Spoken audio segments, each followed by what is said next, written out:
Greetings, Earthlings. Welcome to episode 8 of Spellbound. I'm Julian Smith, getting close to that 10-episode mark. Special thanks to the lovely folks over at Audible for supporting today's episode. They're giving our listeners a free audiobook and a free 30-day trial. You can get it by going to audible.com/spellbound or by texting Spellbound to 500-500.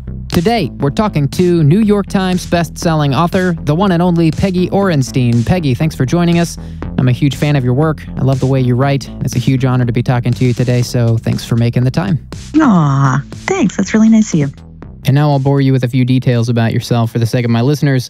You are the New York Times bestselling author of Girls and Sex, Cinderella Ate My Daughter, Waiting for Daisy, and a bunch of other awesome books. You're also a contributing writer for the New York Times Magazine and have been published in USA Today, Parenting, Salon, and The New Yorker. You've got a new book out, Don't Call Me Princess, which I've been thoroughly enjoying, and I feel honored to be reading it before it's even out. My wife was making fun of me the other day because I was reading it in the bathtub, and it's bright pink.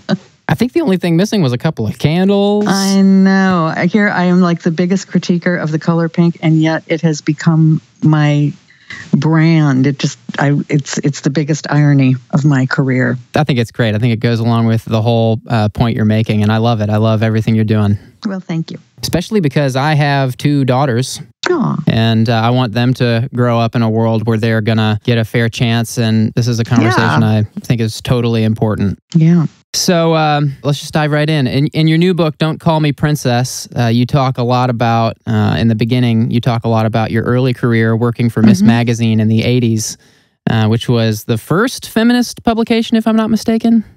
I think so. Yeah. It's the first well, I don't know if that's fair. I think it's certainly the first mainstream commercial feminist publication. There probably were like the mimeographed.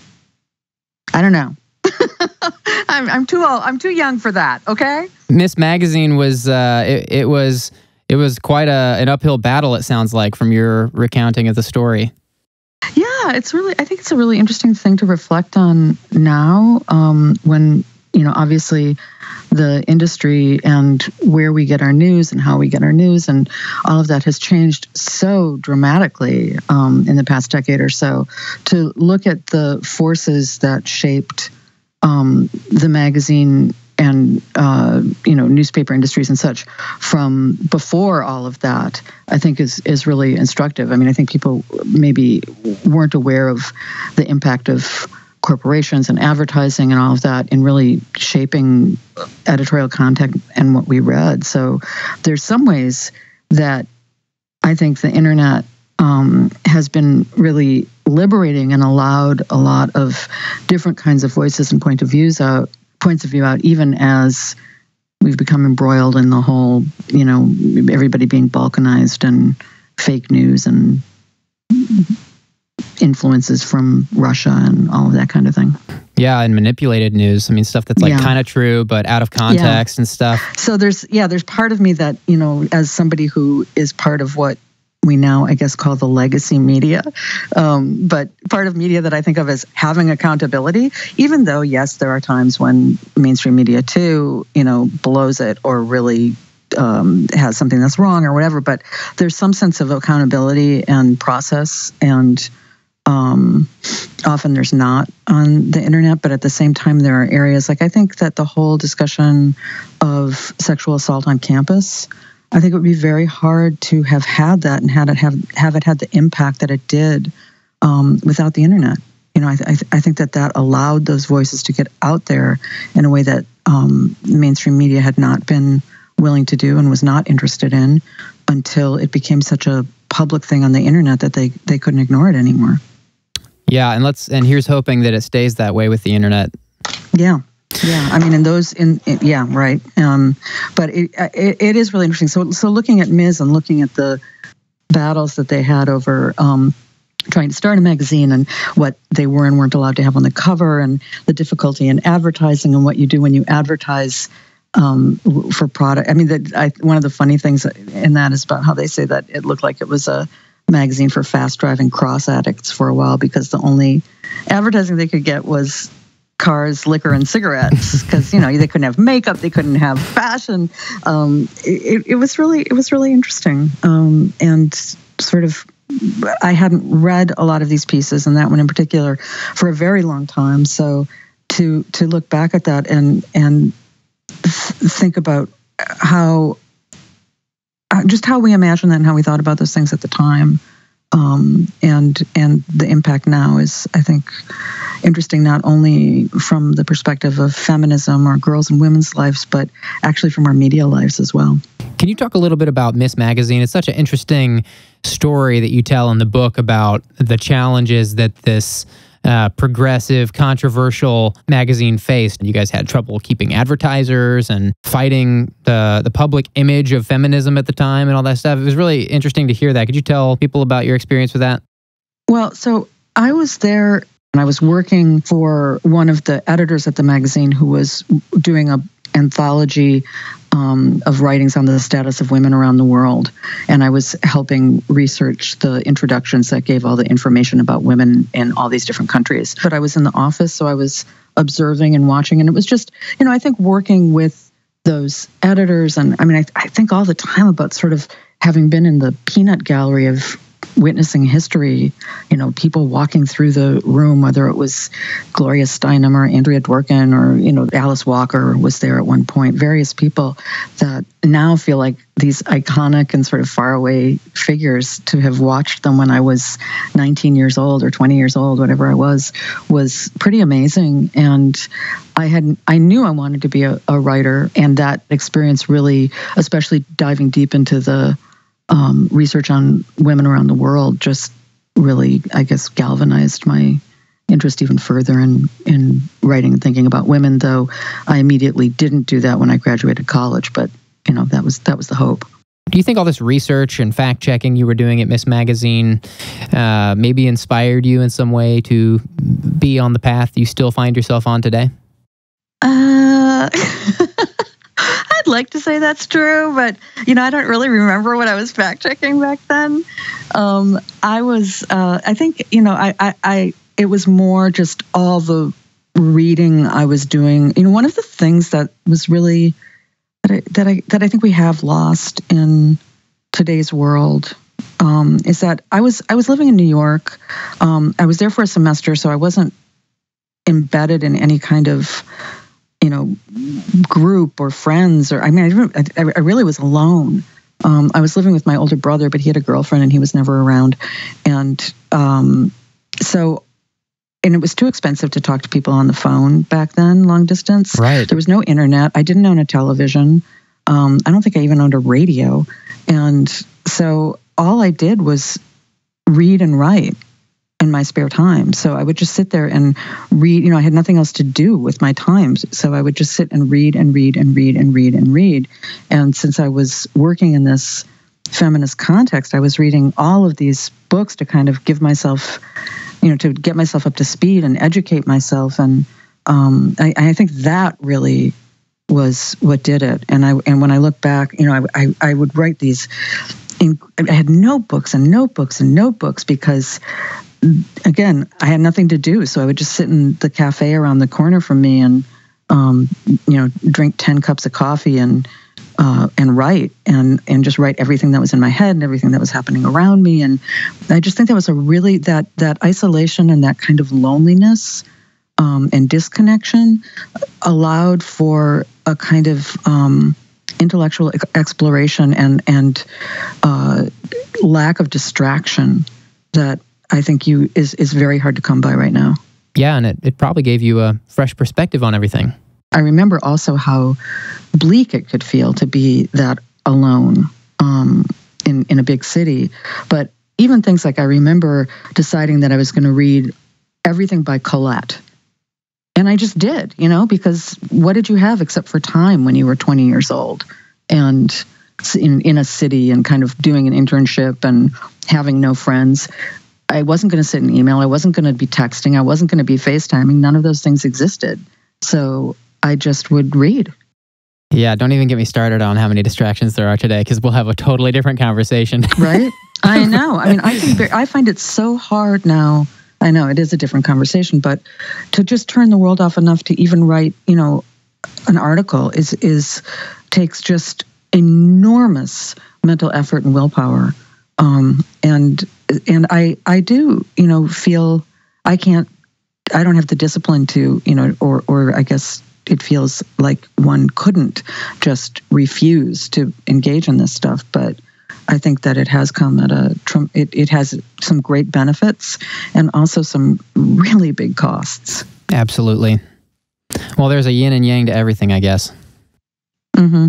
And I'm not sure which I think are, if I think it's an equal trade-off, but yeah, that's a different conversation. Totally. Yeah, I struggle with that same thought. On one hand, I'm like, well, we should all just be living out in nature. And, and then on the other hand, it's like, well, no, technology has literally given everybody better lives. So it's definitely hard to say. Or has it? Or has it? Dun, dun, dun. My toddler, my oldest daughter, the other day, we were outside playing together and we were looking at like flowers really close up and stuff. And she was like, Daddy, why don't people live in nature? And I was just like dumbfounded. I was like, oh my God, this is a critical moment right here. So I was like, well, people used to live with nature and now we don't. And I think that's a great question. We had a little evolution lesson and it was really interesting that she was able to see that.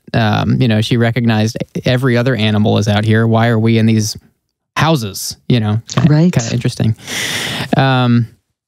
There's a recurring theme in your new book, one that suggests that new ideas, especially those that don't present a black and white argument, aren't welcomed into the mainstream. For instance, you juxtapose the struggles of Ms. Magazine with the financial abundance of the more vanilla mainstream publications like Vanity Fair and Time. Mm-hmm. Why do you think the masses are so opposed to new ideas? Oh, I don't know. From this perspective, I mean, that's a big question, obviously, but what has your experience been with this conversation? Well, I think for me, what interests me is is exploring contradictions and gray areas, particularly in this evolving world and this evolving experience of what it means to be female. And I think, in the sense that we are interested in new ideas, I think what it means to be female in our culture during our lifetimes has changed unbelievably dramatically. You were talking about evolution a minute ago, but the evolution of women's place and roles since in the last 50 years has been extraordinary. Mm-hmm. And for me, as somebody born or who grew up while that was while that second wave was happening, I was I remember calling myself a women's libber when I was, or actually I didn't call myself that. I remember somebody making fun of me, calling me that when I was 12, and that was when that was sort of going on. And one of the things I talk about in the Ms. article, that the frame of that article for me was very much about my own evolution as a girl and as a feminist and coming of age, and recognizing when I was 12, going to a friend's house and seeing Ms. Magazine for the first time, because my mom would never have subscribed to that, but my friend's mom did, and it had Wonder Woman comics, and it had this amazing influence on us where we, her mom, actually this may be sort of a warning, a cautionary tale about not having a parent at home, but we tied little towels around our necks and got up on the garage roof and started jumping back and forth between the garage roof and the next door neighbor's garage roof, which was just about a little bit longer than our stride. It was dangerous for sure, but if we slipped, we would have died. Right. But, that's what kids used to do. And we jumped back and forth with our towels streaming, yelling, "Wonder Woman, Wonder Woman." And it was this sort of, sense of liberation and freedom that was, to me, sort of the first moment of what feminism meant to me and where I started. And then I kind of track my own ambivalence and embracing and rejecting through that and through the story of Ms. and through the story of the media at the time. So it's that kind of blending both of the personal and the what's going on in the world, and also of sometimes the complexity of it. So even talking in that piece about being in college and feeling like, well, do we really want to use... This is actually interesting to me because I was walking, I'm bouncing around a little bit, but I was walking I was in a college town in the Midwest the other day, and I walked by Urban Outfitters, and there was a giant pillow, like the kind that you'd put on your dorm bed or your sofa or something, in the window, and it said feminist, feminist, feminist, feminist on it. And I thought, wow, first of all, I don't think that would have been there 3 years ago. Yeah, what year was this? And this was just last week. Wow. And secondly, when I was in college, I really, despite, talking about my internship and all of that at Ms., I really struggled over whether, to take on that label of feminist, because it had these connotations of being man-hating and, being radical and all of this. So sort of going through that, the complications and nuance of my own evolution on this was as important to me as how Ms. went through it all. And I feel like that's sort of throughout the book, a really, and I guess throughout my work, a really important thing to me to be sort of reflecting back and forth between the subject I'm looking at and my own relationship to that subject. It's been interesting for me reading your book because I was born in the 80s. So sorry to make you feel old, but right. I was unaware of some of these, obviously I knew that women have been oppressed, that's no secret. Yeah. But reading about some of your experiences, especially the ones earlier on in your career, it was just really eye-opening to me. And I still haven't finished the book, but I plan to. And it's just been really fascinating and eye-opening reading it for someone my age who's heard about these things, but has not really, actually read actual accounts from women who have been through the struggle themselves. Okay, so now I do feel old. But it's funny because I feel like I certainly grew up in a post-feminist era. I mean, that's what right. we thought of ourselves as being post-feminist. That was the word then. And so... Clearly it's not post-feminist because Urban Outfitters has a pillow saying feminist, feminist, feminist. I know.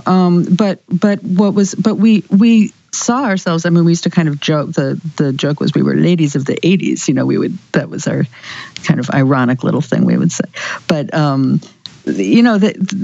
what I talk about, the thing that I talk about in the beginning that really galvanized me as a writer was even before that, when I was in high school, and my high school counselor asked me to do a story on teenage mothers in my high school, which was not a thing I knew was in my high school. I went to a huge high school, and I ended up interviewing this girl and not using her name, and it was a really that was a really profound experience for me to talk to this girl who had this 2-year-old and she was 17 years old. Right.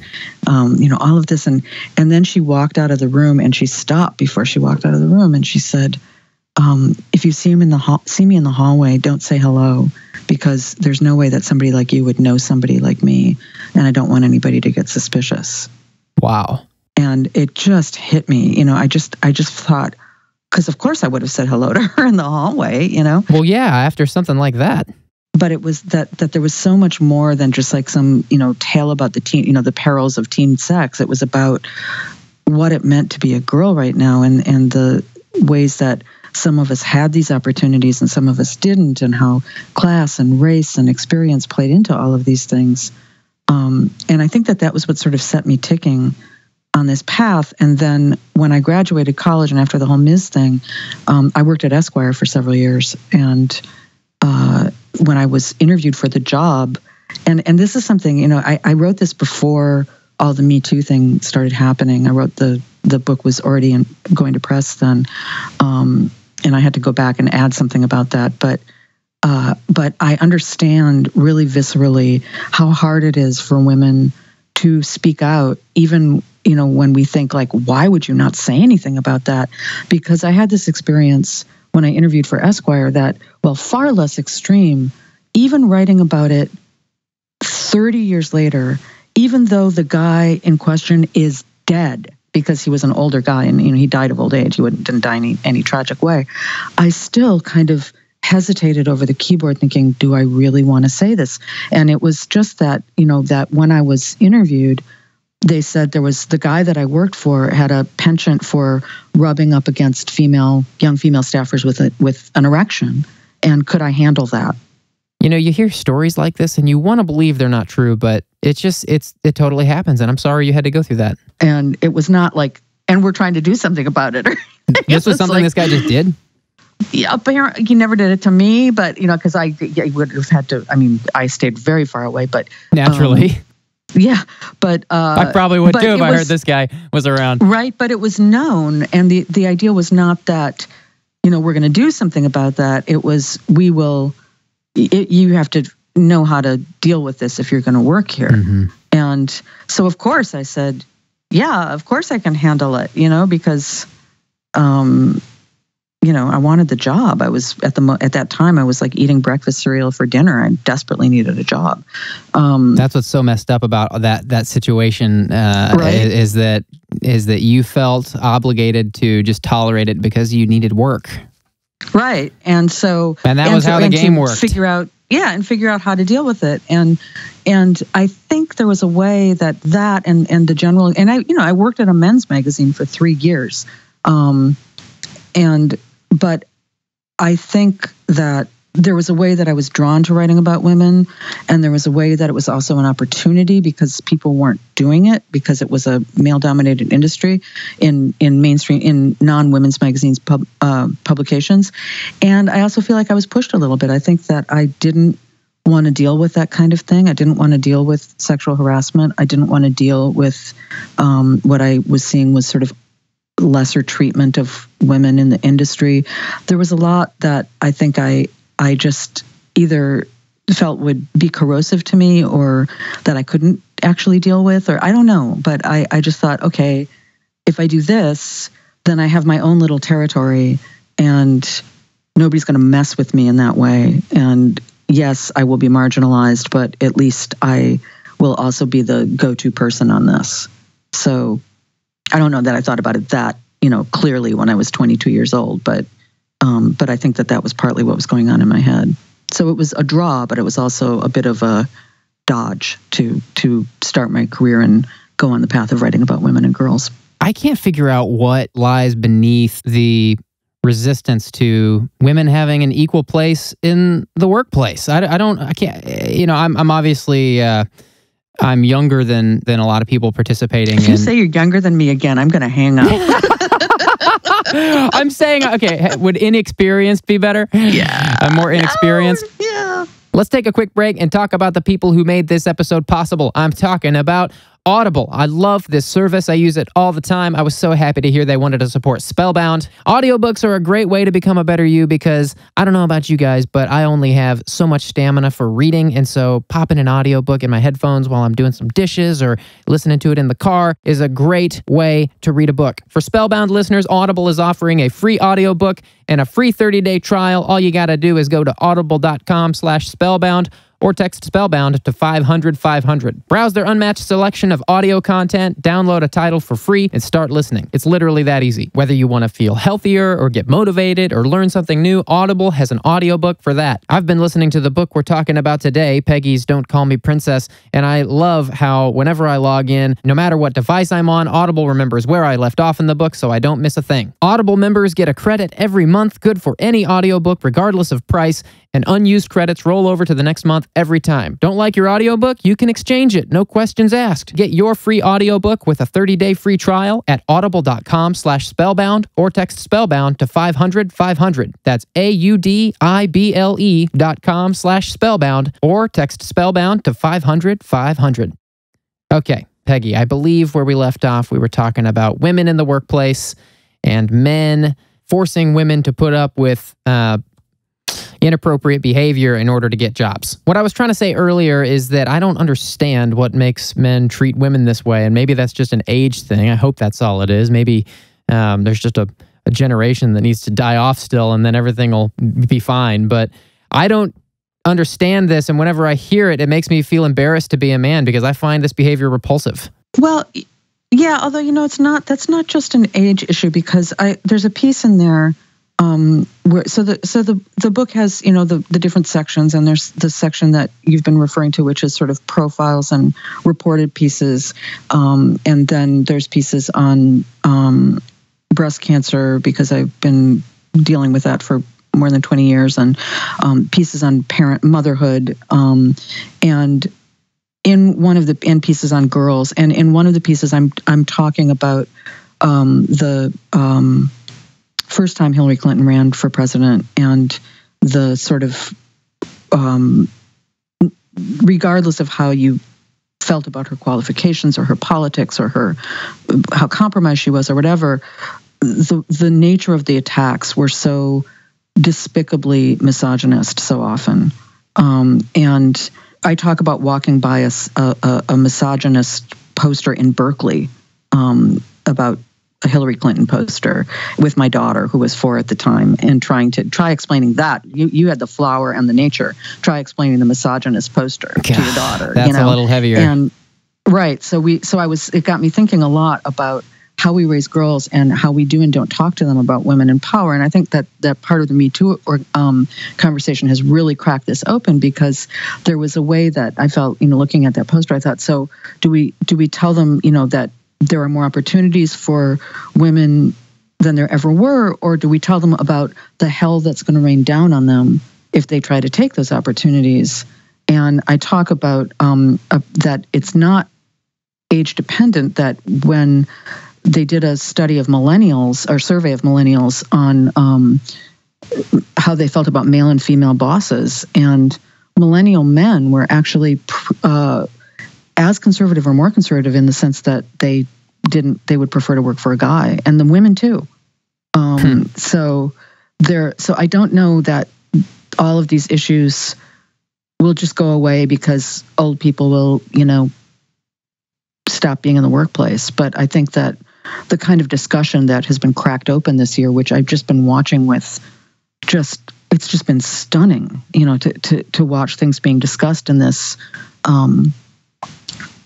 huge public way. I think that that's where the change can occur, and where we can move forward. And honestly, I don't know if we'd be having this discussion if Hillary Clinton were elected. I think that part of the reason we're having it is that, that Trump infuriated women, and it just started this whole thing rolling. You touched on something a second ago when you were talking about how there's 2 things I actually want to touch on. The first thing is that you said you don't think these problems are going to disappear just with older people dying and leaving the workplace, and this new generation coming in.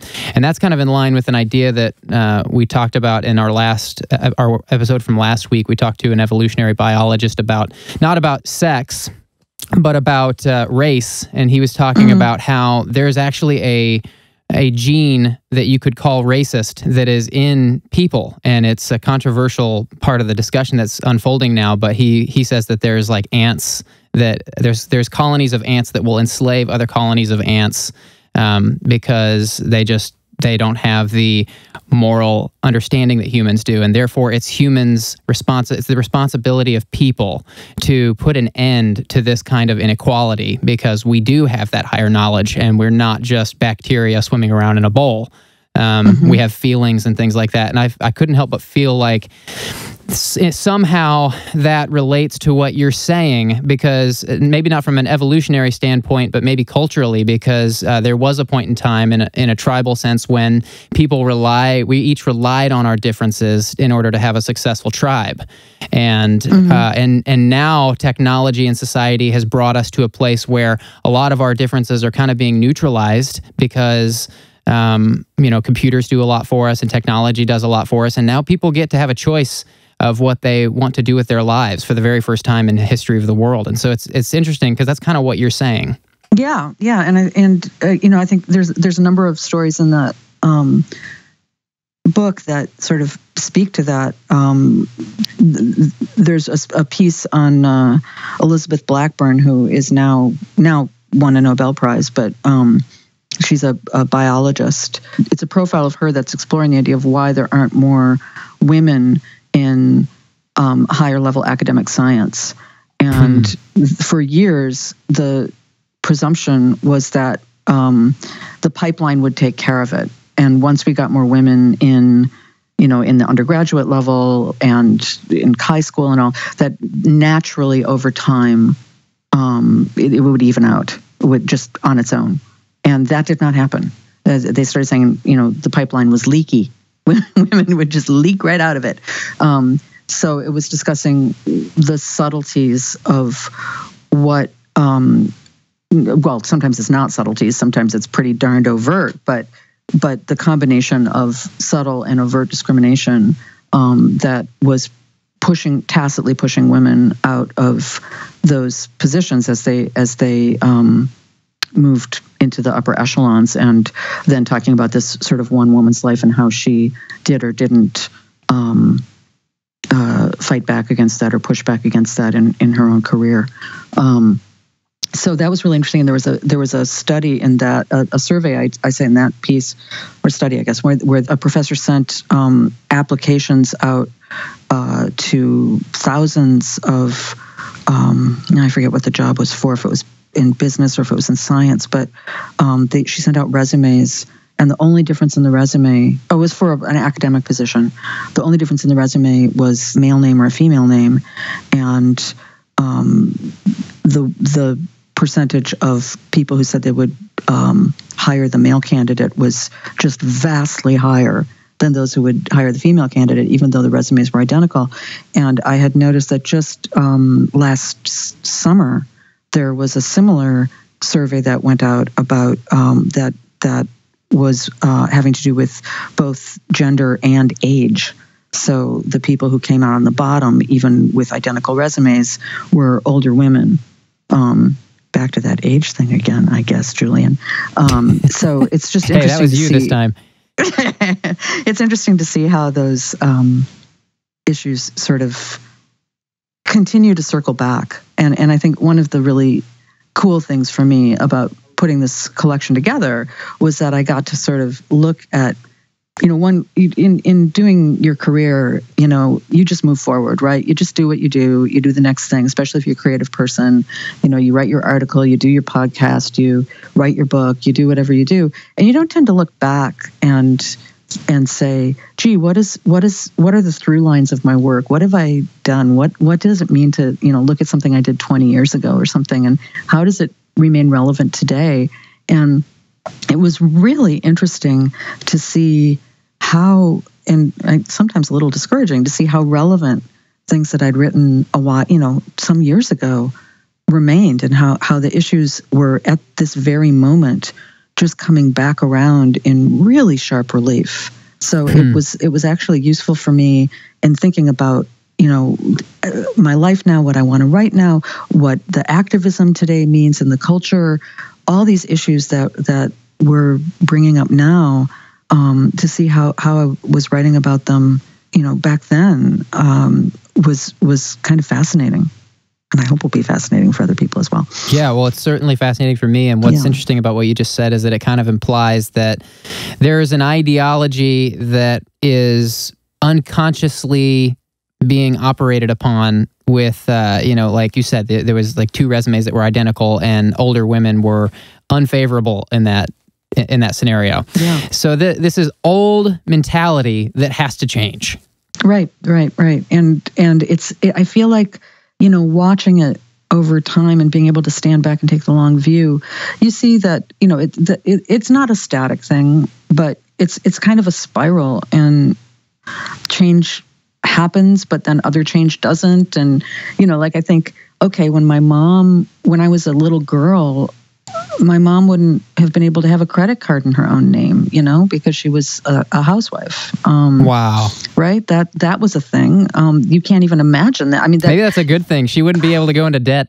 Well, yeah, maybe. Sometimes I just think about stuff like that, or we just forget really how backwards certain things were, or that, marital rape wasn't recognized until I'm going to get this wrong, but it was around 1990. It was very recently that marital rape became a crime.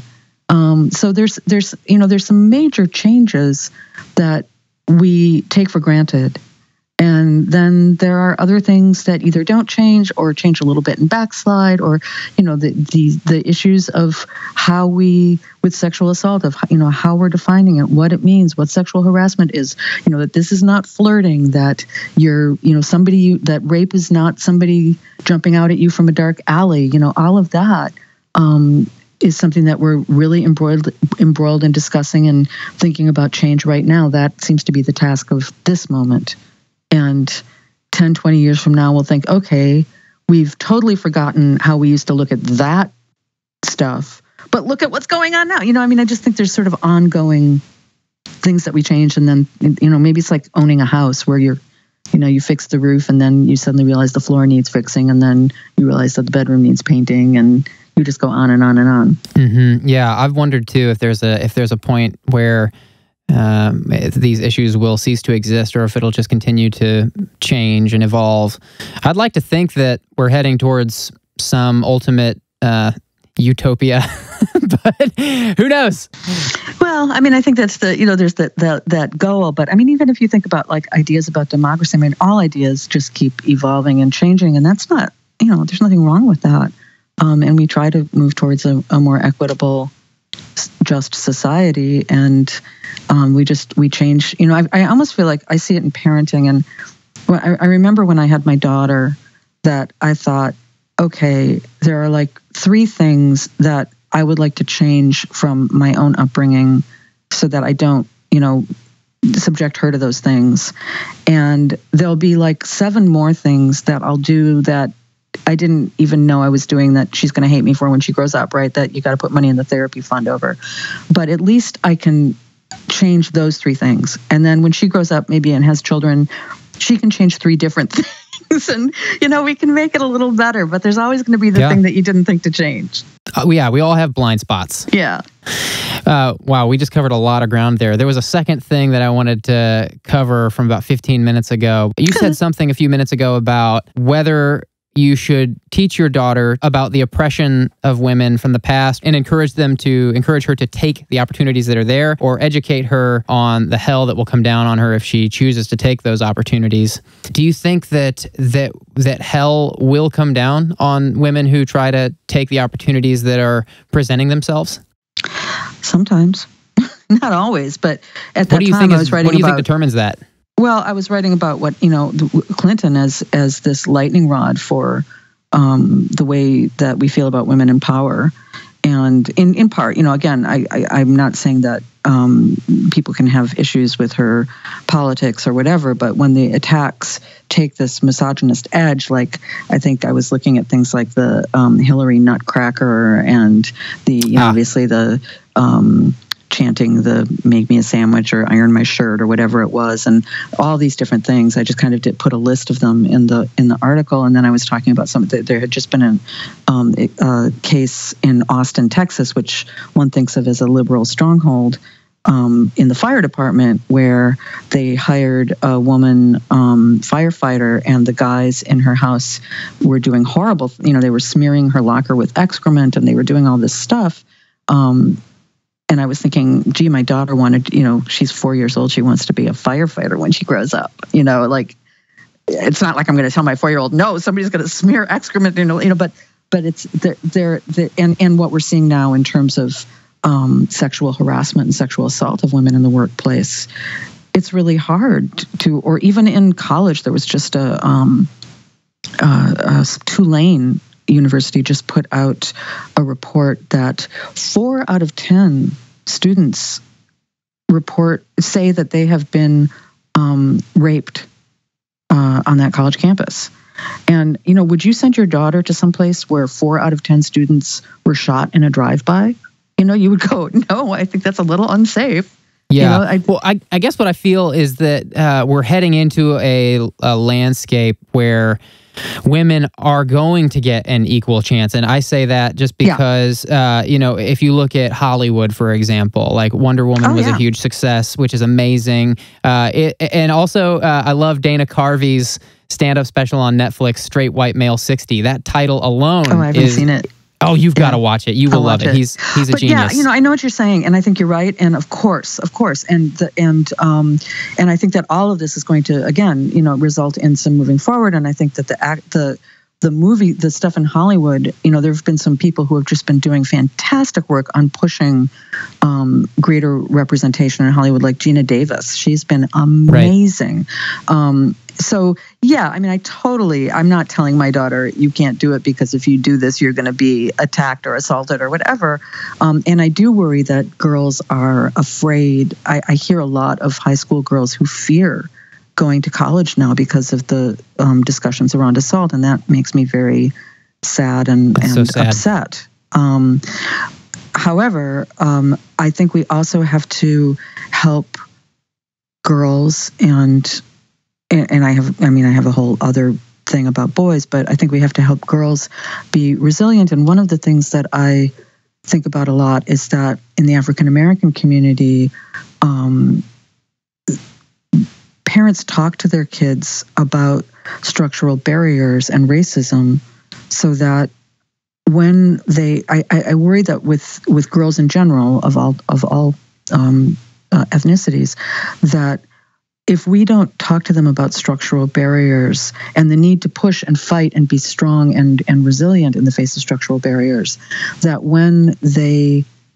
if we tell them you can do anything and then they can't because they were sexually harassed, or they can't because of discrimination or something, they don't look at it from a structural perspective. They just think they personally failed. Right. And so I do think that we have to educate our girls to be able to critique the media. I think we need to educate girls to understand gender dynamics in personal relationships and in sexuality. I think that we need to talk to girls about discrimination in the workplace and what we need to actively stand up for and against, so that they are not just thinking as individuals, but that they're thinking about how they can affect and change the culture and where limits need to be pushed and how maybe they can participate in pushing them. Yeah, it sounds like, it's our job as parents to educate our kids on the past and the future. Yeah. So, I just had a really interesting conversation with my daughter, who's in high school now, where, we have a lot of tussles around makeup, and I do, that is one of the things that I write, essays I write about in the book is about girls in clothing and girls in makeup and girls in sexiness and girls in self-objectification. And that doesn't mean that I don't have my own battles about it with my own daughter, And so we talk a lot about makeup, and she was talking about a new line by the cosmetic company Tarte, T-A-R-T-E, that I guess it's a line of foundations, or I don't know what it is, some kind of thing like that, powder foundation. And she was talking about the value of the internet was that when they came out with this foundation line, and it had mostly foundations that would look good on Caucasians, which my daughter is not, that teenage girls went ballistic and, started a campaign and made them, at least say, oops, that was a mistake. I love that. Yeah, and that's kind of great. There's part of me that's like, wish it wasn't on makeup because that's complicated, but it's really interesting that girls recognized that was an unjust thing, and it was important to them, and it was important that the product that they want to buy fall in line with their beliefs. And okay, that's really interesting. And so we sort of talked about the complexity of all of that, and I felt like that was the kind of conversation that I love having with her now, where she can, she's less literal because she's getting older, and she can critique the culture that she's in, even if she chooses to participate in it in ways that don't always make me comfortable. And I feel like having the kinds of conversations with her that I write about, and kind of leave myself twisting in the wind about in Don't Call Me Princess, really did set up the scaffolding so that we can have these conversations now. There's a part in Don't Call Me Princess where you say that brands like the Spice Girls, which were clearly aiming to align themselves with the feminist movement, ultimately hurt the progress that was being made. And this was fascinating to me when I read it, not only because I would love to forget the Spice Girls, but I know. Do you think that Do you think that the conversation that is taking place now has changed, and if so, how? Well, I think there's always that tension between commercialism and corporate kind of co-opting of a political message and the message itself. So with Spice Girls, that started as that whole, girl power thing began as a very subversive idea with girls who would, write slut across their bellies and make their little zines that they, when zines were big, and wear their combat boots and plaid shirts and all of that, and shave their heads. And it was a very kind of radical, aggressive movement. And then Spice Girls came along and turned girl power into sort of shopping and liking your friends, and took all the grr out of it, basically. And it became something really different. I mean, you don't see like bi-curious Spice or hugely overweight Spice or anything like that. There's a very, very narrow idea of what you are supposed to be as Spice Girl, and suddenly girl power became like a logo on a T-shirt and a fashion statement, and the power to buy this shirt versus that shirt, and it really became a commercial, ultimately exactly the opposite of what it was. It was a call to not critique rather than to critique. So that, I mean, you saw that like in the 70s with the old, I don't know if you well, again, watch it. Age difference. Yeah. But yep. I just remember this from when I was a kid and I just have a piece in the New York Times book review on feminist vibrator stores, books on feminist vibrator stores, where I talk about this very issue of the tension between commercial culture and feminist ideas. And you saw it back in the old days with the Virginia Slims commercials. I don't know if you remember. Oh, yeah. So there was, you've come a long way, baby, to get where you've got to today. You've got your own cigarette now, baby. You've come a long, long way. Like that was the liberation, was that you had your own cigarette, Virginia Slims. So there's always, and even the, feminist pillow in Urban Outfitters. I don't know, is that a statement of identity? Is that a statement of your politics? Or is that just like the fashion statement of the moment and will blow over next year? I don't know. So there's always those tensions. And there's always kind of a diluting of political ideas when they become corporate identities. The various, femvertising. I have a essay in there on femvertising and the ways that messages about female empowerment get tucked into advertising in order to appeal to women, but in a kind of emotional way rather than an actual like political or activist way. And the ultimate one, which I talk about, I wrote introductions to all the pieces to sort of, bring them up to date. And just as I was turning the book in, there was an ad on International Women's Day by some eye drop company for what they called eye-powerment, where they just played Betty Davis Eyes, that pop song, over images, black and white images of inspirational women. And then the idea was that would make you buy eye drops. And I thought, that is like, it has jumped the shark, man. It's kind of manipulative. That is crazy. Like, what does empowerment mean if that's what it is, right? Yeah, it well, the problem like, with that is, sorry, I didn't mean to cut you off. That's Go okay. on. I was going to say, it just makes you feel like, ooh, I feel that, a sense of empowerment because I've been manipulated by photos and music. Yeah, but it's not doing anything. It's not doing anything. It's doing less than nothing. So there's always that. And that, I think, that essay, I when I pulled that up, I thought, wow, that's something that will really, that has gotten even bigger than since I wrote about it a few years ago. You quote Caitlin Moran in the book saying something along the lines of, poor Rihanna, she has all the power and riches in the world, but in every video she makes, she can only wear panties. Right. I think there's a lot of truth in that. Rihanna is properly powerful when she can wear a nice cardi. Yeah. Yeah, she'll be powerful when she can wear a cardigan. Right. I loved that. I think there's truth in that. Yeah. And it's sad because Rihanna is genuinely talented. She sure is amazing. Yeah. I mean, what do you think needs to happen in order to flip this paradigm on its head? Well, I think what's really interesting is that when I was young, self-objectification was something that we pushed back against as being an oppressive thing. And for girls today, what's really complicated is that it's sold to them as a form of self-empowerment. And so... Maybe through social media? Well, and through these pop stars, through Kim Kardashian, through, who's, I guess pop star is the wrong word for her. I don't know what you call her, but through Rihanna, through even Beyonce, where you have somebody who is, I love Beyonce, she's a queen, I worship her, but I sometimes wonder if she could say the things she says if she didn't look the way she looks.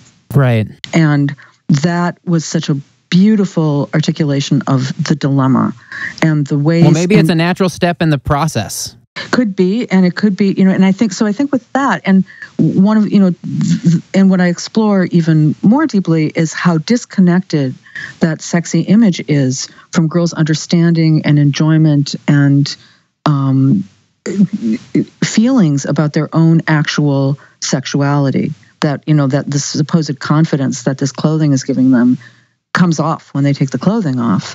And so what really are they saying and doing then? And so, I think it's really important with girls not to shame them around clothing and not to say, that's distracting the boys, or you look like a prostitute, or, whatever it is that comes up in your head when you see your 13-year-old, wearing whatever she just walked out of the room with. But to try to, in an ongoing way, and starting well before she's going to put that outfit on,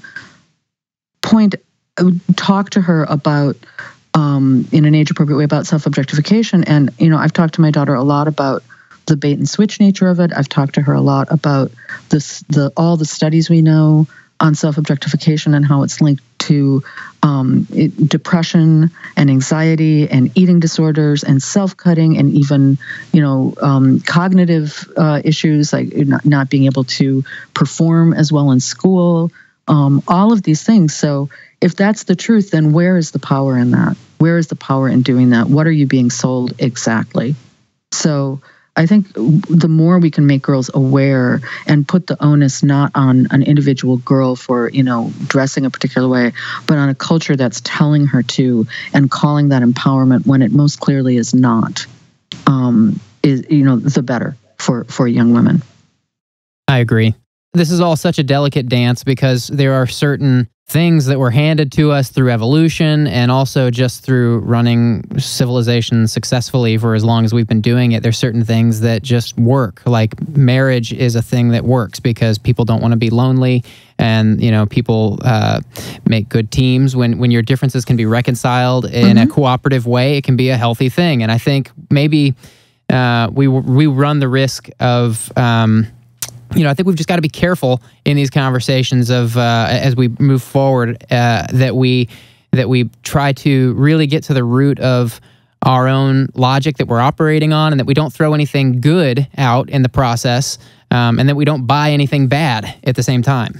Yeah, I think I think a lot of times something like catches on or becomes a phenomenon in terms of corporate or commercial culture because it taps into something developmental or something about us, and then exploits that. So I talk, one of the articles in the book is the article that inspired my book, Cinderella Ate My Daughter, and it's what's wrong with princesses, and I wrote it when my daughter was in preschool and suddenly came home able to recite all the names and gown colors of the Disney princesses, and I was sort of like, what's a Disney princess? I've never heard of that, because they didn't exist until 2001, and this was 2004, 2005. So before that, there was obviously the characters, but they were in their movies and they weren't called princesses. That's a new thing, right? So, well, they weren't there. They weren't this huge thing that they are now. No, they weren't a phenomenon. They weren't. The thing that changed was that they were pulled out from their movies and for the first time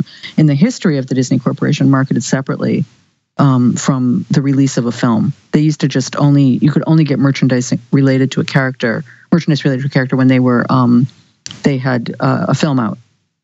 So, every 7 years they would put out Cinderella or Sleeping Beauty, and that was when you could get the merchandise. So they pulled them out, they marketed them all together, and that was what created this phenomenon. And my favorite thing about that is that there were forces in the company, the more traditional forces, that were against doing that, because they said you can't mix mythologies. So you can't have like Belle and Cinderella and Snow White on the same product, because the world would implode, or I don't know what they thought would happen. So if you look at the Disney princess products, you'll find that they're all the girls, the women on them are looking in slightly different directions, because they're not supposed to know the other ones are there. So that was how they dealt with that. I know you'll totally go nuts Disney. Now, right? You'll like look and go, oh my god. But anyway, that's a side point. In looking at it, that moment that Disney princess, now we think of it as a phase, which it didn't used to be. But the moment that hits is the moment when children are really rigid in their ideas about gender. And they believe that your gender will change if I walked out of the room, if I was wearing a dress and I walked out of the room and I put on a suit and a tie, they would look at me and think, I'm a man now. And so they're very unclear about what gender really means, and they think you can change. I mean, well, you can, but, so they tend to, at that age, gravitate towards whatever the culture offers them that is the most extreme and stereotypical representation of their gender. So when I was little, it was like baby dolls and buggies, right? And now it's Disney princesses and, mani-pedi birthday parties for 3-year-olds. So there's a way that there was a developmental moment that is natural, and that Disney tapped into that and then exploited the hell out of it. And that's where we start to get into trouble. Yeah, it's the exploitation that's the problem. And these companies are smart. They know the trends. Oh, they're very smart. And that it really ghettoizes children. And it also is the moment, what I realize now, again, having an older child, is it's the first moment that your daughter really comes up against, or you as a parent come up against, the commercial culture and what it wants to sell your daughter. And people will say, it's so hard to say no, and her friends are doing it, and I don't want her to be left out, whatever. And I'll tell you, if you can't do it when your daughter is 3, good luck doing it when she's 15. Oh yeah, my wife and I believe that. Our kids have only seen, I think, 1 Disney movie. No, they've seen 2 now. They've seen Finding Nemo and The Jungle Book. Yeah. And Mulan is fantastic. That's a fantastic. Good one. That's a good one. And Mulan 2 is even better, honestly. But I always say, I have stuff on my website that's not very well organized of other things that, that small children, that you can do with little girls that are alternatives to Disney princesses. But my biggest advice, if you want to be watching something, is to watch the Miyazaki movies, to watch My Neighbor Totoro, which, as it happens, are distributed in this country by Disney. But they're, the Japanese movies, My Neighbor Totoro, Kiki's Delivery Service, Nausicaa. I mean, those are brilliant. And everything beautiful. Japanese is better than what we have. Yeah, but we watched those a gajillion. The way that other little girls watch Disney princess movies, my daughter watched those, and I had no problem with that. She spent like 2 years wearing this little black dress when she was 3 and 4. And she had this little broom, and she was trying to be Kiki, and she would jump off our front step trying to fly on her broom. And I would say, just try it one more time. I know you can do it. Because it amused me so much. I love that. Well, I love this conversation. We've covered a lot of really important stuff. And, I think it's the whole point of this podcast is creating open-minded conversation about things. And I think I personally wonder if we're going to come to a point, and I can't say because I don't know and I'm not qualified to say, but I wonder, with all of these public conversations that are happening with feminism and Black Lives Matter and there's 100 of these public conversations that are finally coming to center stage, and we're finally wrestling with all these conversations, and they need to be there. We need to be discussing these things, but I personally wonder if we're going to reach a point where once everybody's on board with these ideas, what's the next goal after that? Is it to just perpetuate the idea of we are all one? we are all the same thing and we all matter, because it does seem like at the rate we're going, we're achieving progress, and it's amazing progress that we're achieving. And I just wonder if we're going to reach a point where we have to change the tune of our song to where we adopt a more unifying message. Yeah, it's interesting. I mean, I think right now we're seeing the same thing that we saw before both of us, well, before you were born and when I was very, very, very little, of the civil rights movement and the women's movement that kind of rose in tandem. And we're seeing a version of that again with Black Lives Matter and Me Too. Right. They get more clever names now because we're a more brandy kind of culture.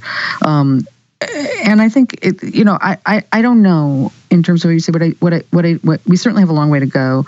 Absolutely, yeah. But I do think that the ball that I keep my eye on is opportunity, education, reproductive rights, all these issues that we need to have parity and equity and equality and the personal realm of the home and the bedroom, boardroom and bedroom, and parenting and all of these ways that we can not only allow, women to have more opportunity out in the world and such, but also men more opportunity in the home and more expectation in the home, and where we're more about, I guess, what individuals having the broadest range of possible choices, and opportunities to do what they can and want to do with their lives that do not have blocks based on their race, their gender, their sexual orientation, whatever.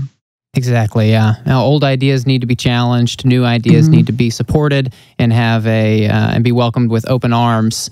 And we all need to be striving towards a future where we are all in the same boat.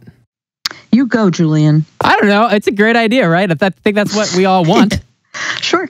It's just not always, it sounds good, but it's not always so easy. One of the things that in Schoolgirls, my first book that I talk about, is a teacher who was trying to create more equality in her 6th grade class because, there's a tendency for boys to talk more and to get called on more by teachers and that sort of thing. And so she would hold her attendance roster and call on boys and girls equally.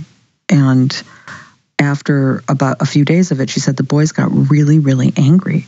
And they said that she was playing favorites and calling on the girls way too much, and that it wasn't fair. And they were really mad. And she said it was interesting because she knew that wasn't true. She knew what she had done was actually even the playing field because she was keeping track. And she said at that moment she realized that, sometimes for boys, equality feels like a loss. Yeah, I think a lot of men feel that way. I don't personally feel that way. Yeah. So I think that when we talk about, this idea of equality and all the things that we just said that sound, of course, reasonable in theory, that they can feel threatening, particularly to guys who don't have, well, I think actually also to guys who have power, but especially, and I think that this is what we see in kind of Trump America, men who feel disempowered and then feel angry when women or people of different ethnicities than them say that they're part of the problem or they're, they want a kind of equality that they don't have, then they feel threatened, disempowered, and discriminated against themselves, whether that is true or not true. But and that cannot happen. It cannot happen. It's got to stop. Yeah, and that's, I think, one thing that, when we're talking about gender, I really don't think of it, and I think more and more others aren't thinking of it as something that is like women against men. But I think, as we're all part of this system, that men have a huge role to play in creating more equality and more ability to, be the person you want to be, that will be better for men as well as women. But they have a huge role to play with other men. And that's one place I think that they can play it. I agree. If you're in any place of power, whether it's because of your race or your gender or whatever the reason is, these people have a tremendous amount of responsibility in light of these conversations to be okay with the playing fields becoming more equal, because, you know, if we are all the same, if we are all one, if we are all in the same boat, then the only way we're going to have a harmonious society is by being happy that more people are getting chances and that things are becoming more fair. And so if people in places of power are going to have to be cool with this. Yeah, and it's difficult, and even not. I mean, I am now talking to a lot of boys because I'm writing a book on boys and young men. And don't call me Prince. Yeah, no, boys and sex probably, and talking to them about what it means to, you know, how you stand up to other guys when they do something that you know is objectionable, but you feel if you stand up, you're going to lose status and be, you know, possibly mocked. That's really tough. Or what happens, you know, it's really easy to call out these people who are, you know, sexual predators, but what if you find out that your friend that you've had since that, you know, what if you're 21 years old and you find out that one of your friends that you've had since high school raped another one of your friends? What is your responsibility with that boy? Do you stay friends? Do you drop him? Do you try to stay friends and help him make change if that's possible? You know, like what is your role in all of this? And that's a whole area I think that we have not been talking about with guys. We've been just sort of like, you know, you need to cede power, you need to stand up. And that's one thing that I'm hoping with the next book to really be able to add some nuance to. I love that. It's also important and valuable for the conversation. And I appreciate you, Peggy, making time for this conversation. It was great fun. Thank you. Yeah, your new book, Don't Call Me Princess, is out February 27th. Be sure to check it out, everybody. And Peggy, thanks again for joining us. Thank you, Julian. Have a great day. You too. I want to hear your thoughts on this conversation. Drop me a line in the comments section. You're not just dropping me a line when you do that, by the way. You're talking to literally everyone listening to the episode, and that's what this whole podcast is about, creating conversation. So don't click away before you share your thoughts. If you have something longer you want to send me, you can shoot me an email, hello@spellboundshow.com. Be sure to hit that subscribe button so you never miss an episode. That way your phone will always stay up to date.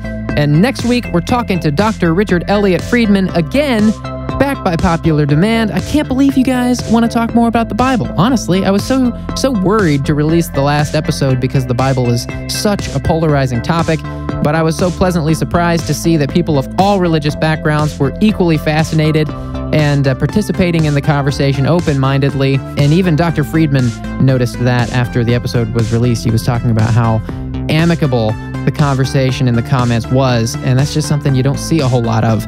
And so what a cool thing. The Bible is a fascinating book no matter what you think about it, and so you don't want to miss the episode next week.